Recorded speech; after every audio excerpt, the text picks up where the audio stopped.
Hello, everybody. This is Betsy Wurzel, your host of Chatting with Betsy on Passionate Rural Talk Radio, where our mantra is to educate, enlighten, entertain. The views of the guests may not represent those of the host or the station. Folks, you're going to want to listen to this podcast, and I'm going to tell you why. This is a very important topic that I have not yet discussed on my show because the opportunity has not come up until today. Human sex trafficking. How do we protect our children?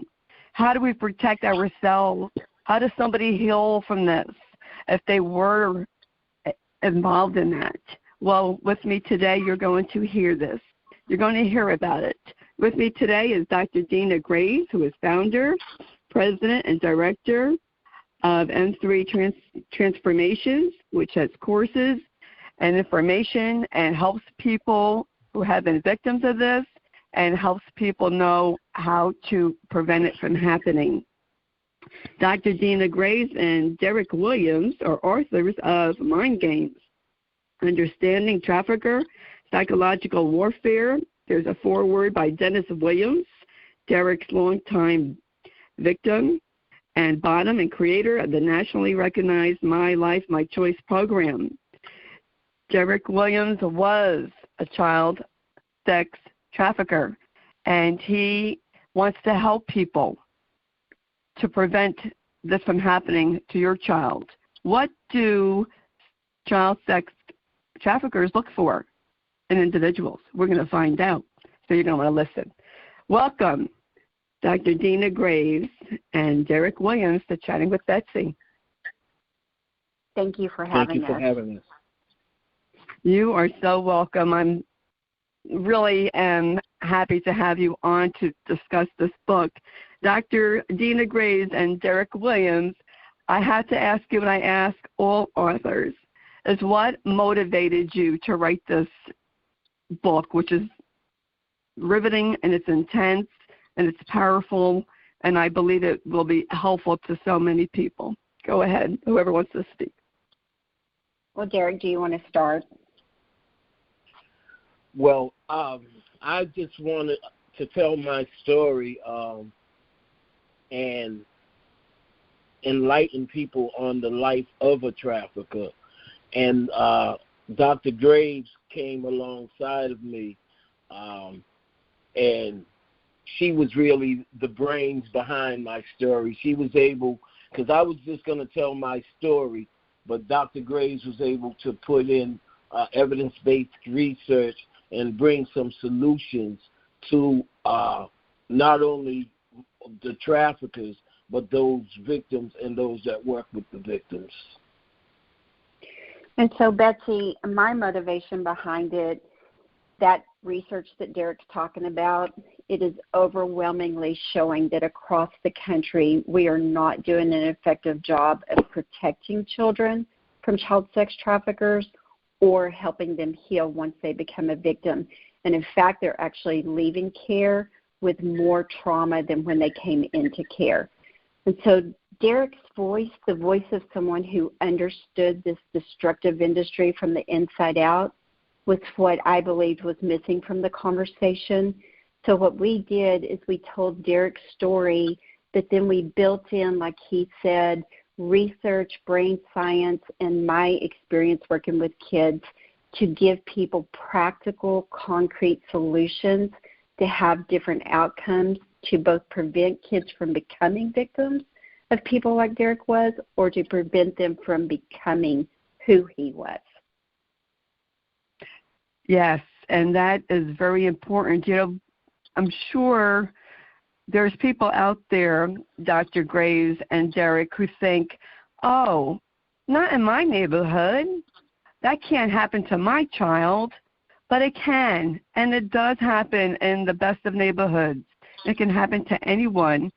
Can you share as what does a child sex trafficker look for in a person? And is it both boys and girls?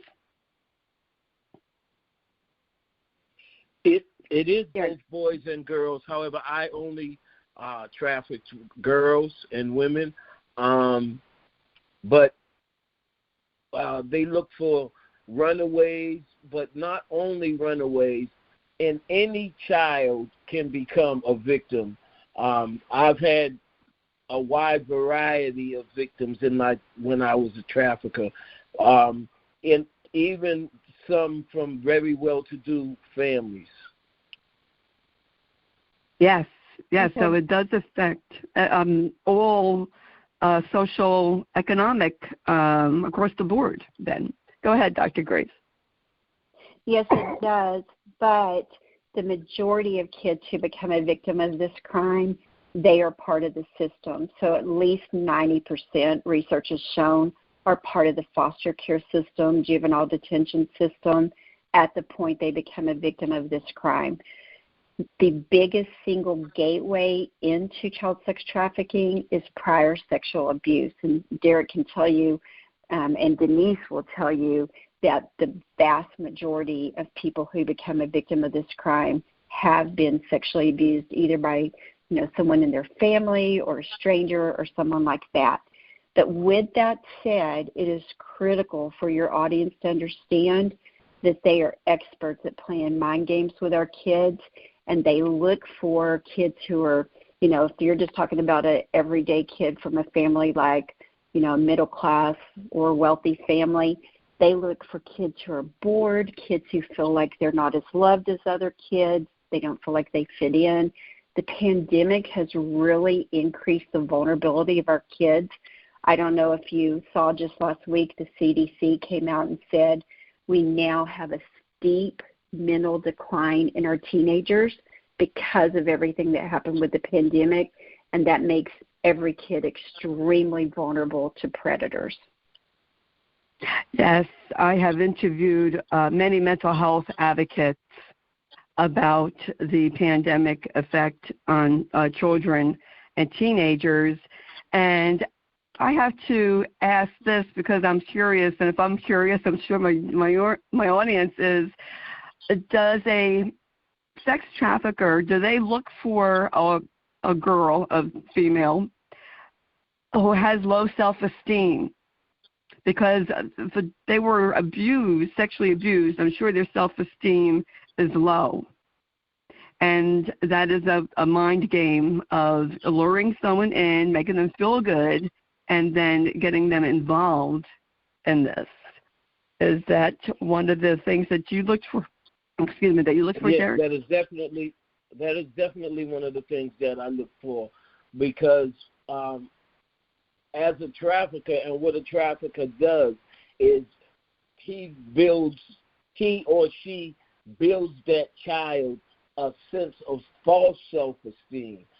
He would play on, if they had prior sexual abuse, he would play on that, or he or she would play on that and say, so like you're being abused or you're having sex with everybody anyway, now you can get paid for it, and you can live a life of luxury by doing so. Very interesting. And I have to ask this because I know there's the dark web, and I know predators are out there. And I have to be honest because, well, I'm from New Jersey. I just say it as it is. It really concerns me when I see young girls, and I can't believe their parents let them do this, pose in very provocative ways on Facebook, on Instagram, half naked. I mean, to me, that's just shouting, come get me. They don't realize there's predators looking around on Facebook. Did you use the web to get victims? No, I didn't. But Dr. Graves could tell you more about that dark web. But I didn't use Facebook or anything like that, because the Facebook wasn't even out when I started. And as Facebook and things of that nature came about, traffickers did start to use that. However, I was not involved in that aspect of trafficking. So, Betsy, I'm actually glad you asked that question, because this is a crucial point that we're at right now and what's happening.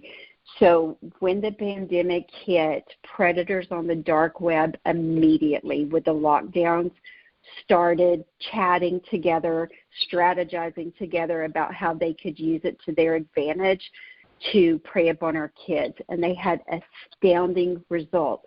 We had a 97.5% increase in the number of online solicitations of children from 2019 to 2020, which is, that was 22 million. That's only the ones who are reported. And what parents often do not understand is on average, it only takes a predator 18 minutes from initial contact to talk a child into meeting them in person. Now, that doesn't mean they'll go right then and meet them in person, but it means that the plans are in the works. Another thing that happened during the pandemic that is so crucial for people to understand is that some social media sites popped into popularity like OnlyFans and Omegle, where our kids, the trend that I'm seeing that is really alarming, they are starting to think like traffickers. So they saw influencers making millions of dollars posting those kind of photos you're talking about or videos, and they started selling videos and photos of themselves. And we have kids doing things like this. A 15-year-old boy videoed him and his girlfriend having sex, posted it to OnlyFans, made $5,000 off of it, split it with his girlfriend, and then started telling all his friends, you don't ever have to work again. All you have to do is post these kind of videos. And so now our kids are seeing the ability to become influencers or make fast money, and they don't understand the long-term consequences that can do to them. Yes, that is for sure. I remember on one of the news channels hearing a story. This young man met someone, I think it was through some kind of a games that they were playing. And first he would, undress, and then he would masturbate, and he was getting paid by this man to do these videos. And, it's very alarming because you think, well, maybe my child wouldn't do that because they're from a good family, but obviously they are coming from good families. How do parents protect their children from that? Go ahead. Let me tell you one thing to really drive what you're saying home to people. There was an undercover investigation done of one of these social media platforms that I'm referring to that really took off during the pandemic, and even young children were on camera doing sex acts for predators, for strangers, and you can hear in the background parents calling them, hey, sweetie, time to come to dinner, that kind of thing. So if people think their kids would never do this, one study found that more than 70% of kids intentionally hide things from their parents that they're doing online, and these big social media platforms are actively helping them do that. So, your question is really, really big because I do a 4-hour training on exactly what you're talking about. How do we keep kids safe? But I guess I would just say the bottom line is people have to really know what their kids are doing online. They have to understand what they're signing up for when they download a social media app. So, for example, with TikTok, one thing I'm sure parents may not realize is that it has been fined multiple times for things like collecting the facial biometrics of our children and allowing predators to stay on the platform even after they've been flagged and comments removed from a child's video. So it's just rampant out there. I always compare allowing children on social media to like putting a power saw in a 2-year-old's hands and saying, be careful, it's dangerous, because we're giving these powerful, powerful things to our kids without much instruction or supervision of it. That's true. I find this very interesting, Dr. Graves and Derek, but very scary. Thankfully, I don't have a daughter, My son is 37, and I know I'd be a control freak in putting whatever I could to stop them from getting on these sites. And what these young people don't realize is that even when they get out of this is out there on the internet forever. So then when they go for a job, somebody might discover that, and it will cause them not to have a job or to get into college. Exactly. And even after predators have been arrested and convicted, some of these tech companies are refusing to take down those kind of photos of kids. So even when a case is brought, those photos can remain out there forever, like you're saying, to come back. But our kids' brains are not fully developed, so they don't understand those long-term consequences. That's true. It's true. I mean, when you're young and you think you're immortal and you don't think of consequences of what you were doing at that present moment. I have to ask this question because I have heard this on various police shows. Do child sex traffickers, do they kidnap young children and women also to be in the trade? That some do. I didn't. One of my slogans was, when I was a trafficker, was always by choice, never by force. What I did was I manipulated my victims into thinking that it was their choice, hence the name of the book, Mind Games. However, there have been kidnappings, and Dr. Graves could talk to that issue a little bit better than I can. Yeah, that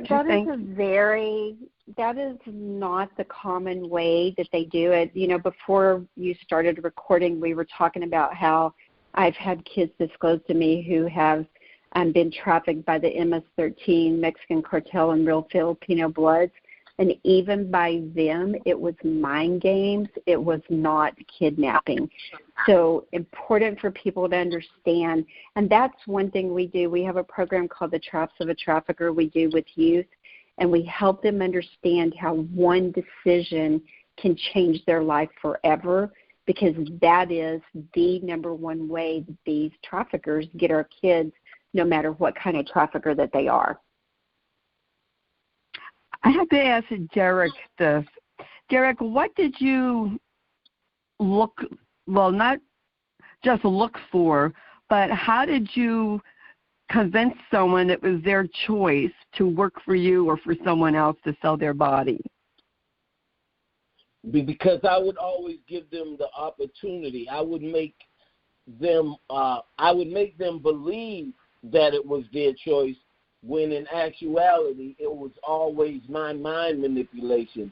I would say something, so for instance, if a child was being abused by her stepfather and she disclosed that to me, I would say, well, listen, you're having sex anyway and you're being abused anyway. You can come with me. We'll travel the country, and you can, since you're having sex anyway, you can have sex with the people that you choose.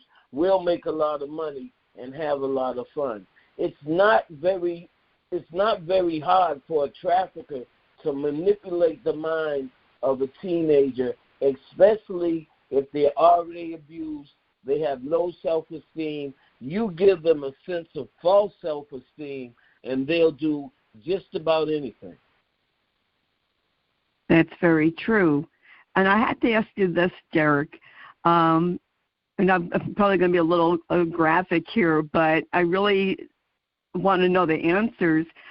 When you picked out people for your girls to have sex with, did you check out the person to see if they had that they would be safe? Did you have any? Go ahead. No, when I was a trafficker, it wasn't. I mainly trafficked my girls on the street or at truck stops. I took them from city to city and put them on the streets in different places and throughout this country, Europe and Canada. I put them on the streets. They would walk the streets in in what they call high crime areas, or where the track, where most of the prostitutes would work. And they would walk the streets, and they would flag down cars at will, and they would get the information from the other girls in those areas on who the police were, who was dangerous, who wasn't dangerous. As a trafficker, I didn't want to put myself in jeopardy, so I just put my victims out there, and they took the brunt of the risk. And Betsy, we actually cover some of the danger that put them in, including his first victim, who was his 14-year-old girlfriend.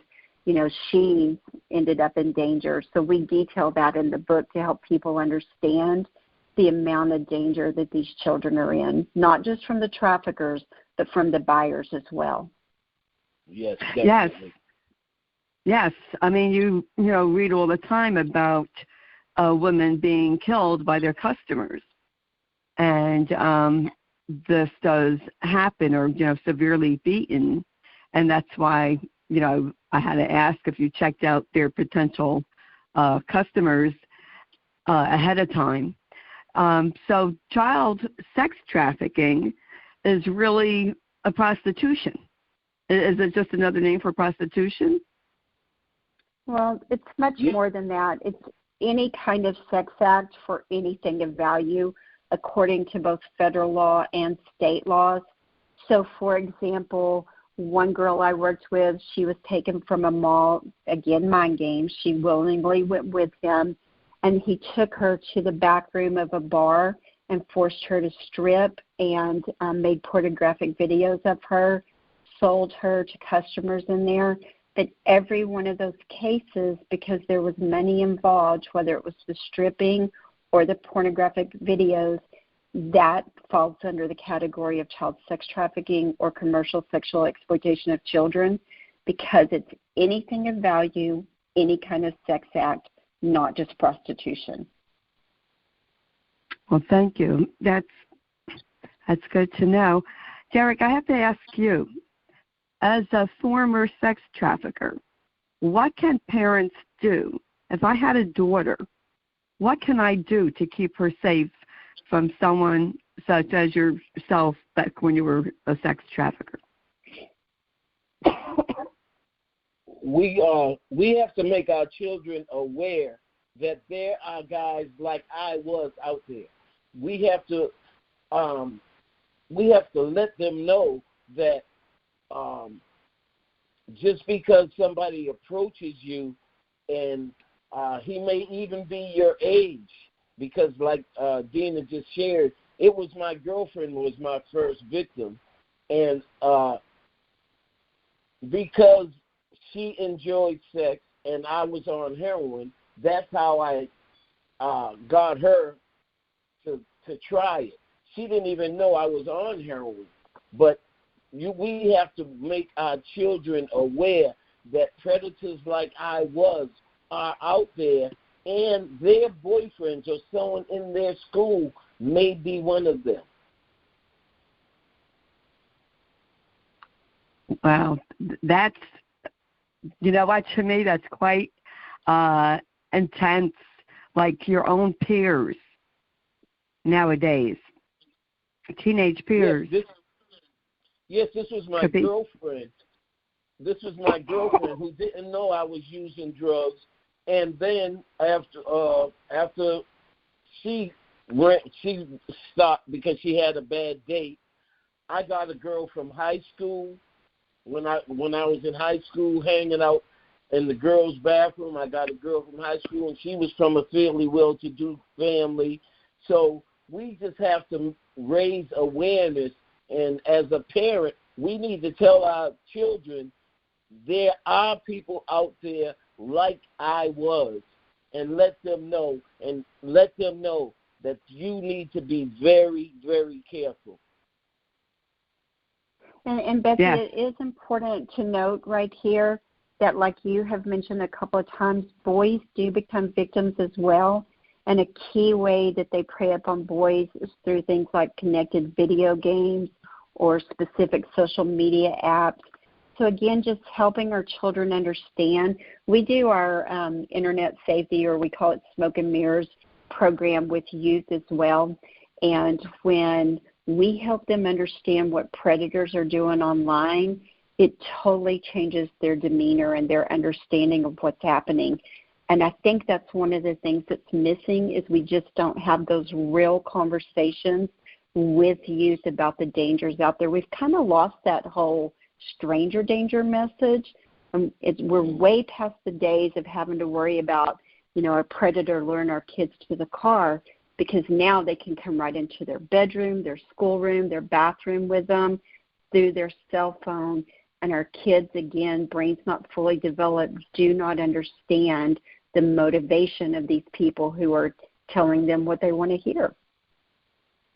That's so true. And, Dr. Graves and Derek Williams, I really appreciate you both writing this book and the work that you do, Dr. Graves, and warning people. We need to have these discussions, and we need to talk about it. We need to protect our children. Our children are our future, and we need to protect them. I mean, I have to say, I'm 64. I grew up in the 60s and 70s. Never did I ever hear about this when growing up.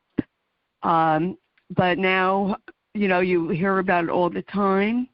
And I have, read stories of boys and girls, young boys and girls, who have met people online or just playing games, whatever games they play, and they do.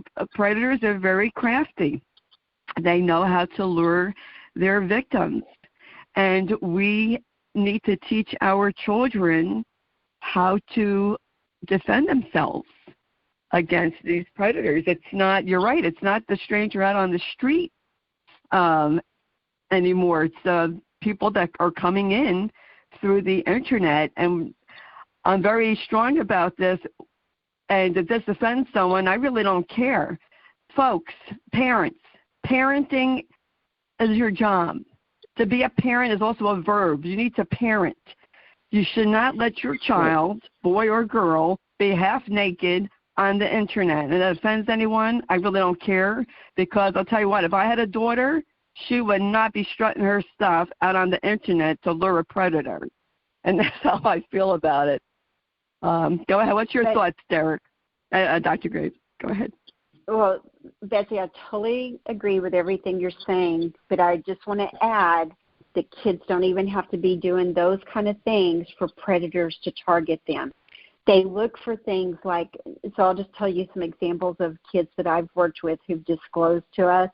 They have a fight with their mom and they post about the fight online, and then they prey upon that. Or they've just broken up with their boyfriend and they, prey upon that. One thing we have in the book is a list of things that traffickers look for, and one of those things is tears. So they're looking for kids who something in their post or something in what they're saying in person at the mall or whatever it is shows them that there's a vulnerability there. And Derek says all the time when we do trainings, we have to learn to think like traffickers think. And one thing that happens is we get this generic set of red flags to look for. What we have to start doing is what traffickers do. They look at that individual child and they figure out what will make them vulnerable, and then they prey upon that vulnerability. And we have to figure out what is it in the children that we are in relationship with that can make them vulnerable and shut down those open doors. Very good. So right. That is so right. That is very good. You know what, Dr. Graves, thank you for bringing that up, because being that just joined Facebook 7 years ago, and I don't have a teen, but for, someone to post, oh, I broke up with my boyfriend or girlfriend or had a fight with my mom, oh, my parents don't understand me, that this would be a red flag or red flags for predators. So thank you for bringing that up, because I'm sure that's something parents don't think about. Yeah, I wouldn't have thought about that. Let me give you one specific example of that. One child who disclosed to us, she was 14 years old. She posted about a fight on her social media with her mom, and they convinced the trafficker and his recruiter or / bottom, which is his number one girl, started talking to her online, posing as a friend, got her address, within an hour picked her up, and they sold her in 6 states in 30 days. That's how quick it can happen. Wow. That's scary. Go ahead, Derek. You were going to say something. No, I was just agreeing with Dr. Graves. When they post things like that, it should be a red flag for parents, because it's an open door for traffickers, and they jump right on it. Wow, that's also, an eye-opener. Do you mind, Betsy, if I just add one more time that in one study, more than 70% of kids say they intentionally hide things from their parents online, and we walk parents through how they do that, what they're hiding, those kind of things. So sometimes parents don't even know. And there's I just want to give you one more example, because real-life examples really bring things to life for people. There was a pretty well-known publication that published a video step-by-step how to convince your parents, how to change the setting on your cell phone so it shows your location in one place, but you're really somewhere else. So I want you to think about a predator convinces a kid to come meet them in person. They change that setting on their cell phone because a publication, a media outlet, teaches them how to do this. How hard is it going to be to ever find that child when you don't even know where their phone is? Wow, that's an eye-opener, too. I have to say, having you both on the show has been very eye-opening for me. And I have learned so much from the both of you in our conversation. I have to ask this. How does a young woman, if she's tired of sex trafficking and doesn't want to do it anymore, how are they allowed to get out of it, or do they have to run away from their trafficker? That would depend on the type of trafficker that she's involved with, because there are what are called guerrilla pimps, or like I was, a finesse pimp or trafficker, or a gang, if she's being trafficked by a gang. All those different types of traffickers would depend upon how she would escape the gang. For me, I would rather she just tell me so that I can let her go, because I don't want any police involvement.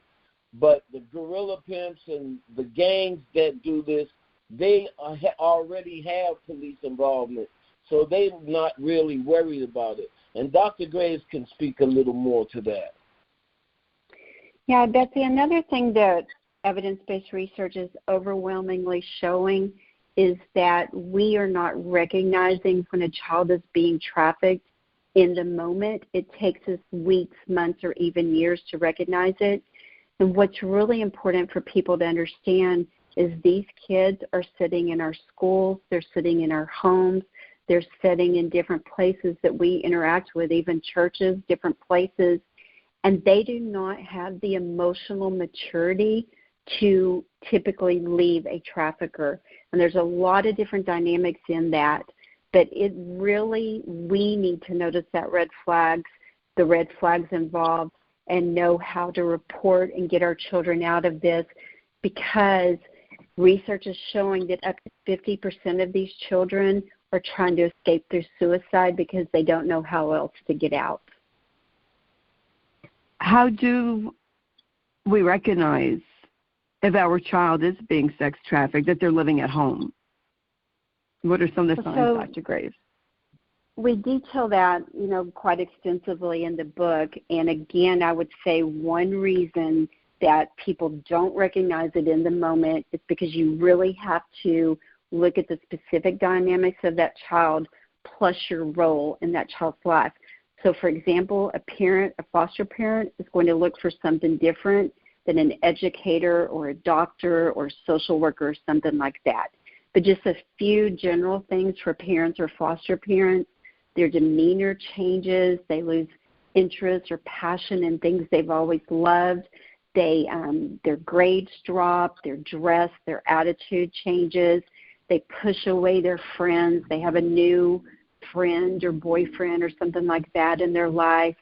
Maybe they're falling asleep at different hours that, they shouldn't normally be doing that, but that's because they've been, in some cases kids are actually sneaking out because they're being forced to, sold, and then coming back in. So they're working, these hours and people are not even aware of it. So they're falling asleep in school, that kind of thing. So that gives you some general ideas. People can get much more detail in the book and also in our trainings. We go deep into all the different kind of questions that you're asking. Wow. Well, thank you. I want to thank you from the bottom of my heart, Dr. Deena Graves and Derek Williams. I think what you're both doing is so desperately needed, and I learned so much from our conversation. And I want to encourage my audience, don't walk, run to your computer and order this book. I think every parent should have it. Foster parent, you're in charge of children's care, you need to get this book. Where can the audience purchase this book, Dr. Graves? It's on Amazon, Barnes & Noble. They can also go to our website, which is m3transformations.com, and then we have a tab that says Mind Games. They can go there, and that will take them directly to it on Amazon or Barnes & Noble. So, yeah, they can get it that way. If people, have organizations, we offer bulk discounts, so they can email us at info@m3transformations.com, and we'll work with them on that as well. Thank you. And I also want to encourage my audience to check out Dr. Graves' website. You need this information. We need to protect our children. This is so vitally important to teach our children to know what to look for and for parents to know what to look for. And, yes, it does happen across the world and all neighborhoods. And I want to thank you again, Dr. Deena Graves, and I want to thank you, Derek Williams, for sharing your story and for just writing this book and now helping other people. That is just awesome how you turned your life around. And I just want to encourage people to really get this book. Is there anything else you would like to say, Dr. Graves and Derek? I just want to thank you for having us, and I pray that people would take heed to the things that we are telling them, because it not only may help children, it may save lives. Yes. Yes, and just let me add to Derek's, we really appreciate you helping us make people aware of what's happening, and it's really crucial that we get to these children at a younger age and prevent them from going down the path of victim, victimizer, or both, which, if you read the book, you'll learn that that's Denise's story. She first became a victim at 11, and she ended up becoming Derek's bottom and recruiter. We're actually working on her book right now about how you go from being a victim of this crime to being a victimizer in it. Yes, I could understand that. Yes, and please, you have that book published, you can contact me, and I would be more than happy to interview you and Denise, because this needs to be told. And I thank you very much for coming on. I appreciate the work that you're doing to help children and teenagers, young women, young men. Folks, I don't know about you, but I'll tell you what, this breaks my heart that there are people who take advantage of our children and to exploit them. And we need to be upfront with our kids and have these conversations. It's a must. Stranger danger goes way beyond a stranger in the park now. You have to watch out for your children's safety and their demeanor. And if you're seeing anything amiss, you need to ask them. You need to have conversations with your children. And again, I thank you, Dr. Deena Graves and Derek Williams, for coming on, chatting with Betsy. I really appreciate all that you are doing. Folks, here on Chatting with Betsy, you're going to hear about so-called taboo topics, but they're not taboo. We need to talk about these things. We need to, I say, pop the lid open and let it out. We need to have these conversations. And I will talk about the uncomfortable until it becomes comfortable. We have to. It's really a matter of life and death for our children. And this is, I'm very passionate about this. And I will talk about various topics. And this is one that I'm glad I was able to have Dr. Graves on and Derek Williams on to talk about human sex trafficking. It's a topic that you may not want to hear, but you know what? You're going to hear it here, and it needs to be heard. And that's just how I feel. And I want to thank you, the audience, for listening. Please share this podcast to help other people. You don't know what someone else is going through. This might help save a child's life. So please share this podcast. And I want to thank Jeannie White, who's station manager of Passion World Talk Radio, for writing the blog, producing the show. Please read the blog because it will have information about Dr. Deena Graves and her organization and the book. And I want to thank Lunan Caldwell, CEO of Passion World Talk Radio, who makes this all possible and who sent me the press release about Dr. Deena Graves and Derek Williams. And you know how I always say, in a world where we could be anything, please be kind. So please be kind. This is Betsy Wurzel, your host of Chatting with Betsy at Passion World Talk Radio. Oh, and also, before I forget, it is free to subscribe to Chatting with Betsy wherever you hear your favorite podcast. I'm on Spotify, Spreaker, Amazon Music. So please subscribe, and you will hear phenomenal guests like I have on today. So thank you, everyone. And have a happy springtime, happy Easter, happy Passover, whatever you celebrate. If you can't be happy, then I hope you have a peaceful one. Until we chat again, bye-bye, everybody.